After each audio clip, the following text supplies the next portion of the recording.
Hello everyone. I'm so sorry I can't be with you tonight. However, I couldn't completely miss the chance to take a moment to share some thoughts with all of you.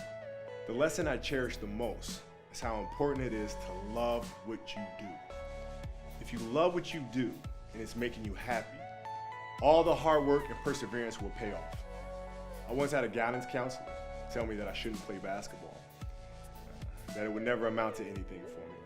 His negativity towards me made me stronger.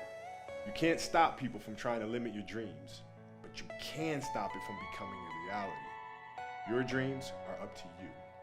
I encourage you to always be curious, always seek out things you love, and always work hard once you find it. So with that, I'll let you carry on with your evening. Please know I'm thinking of you, supporting you, and encouraging you always.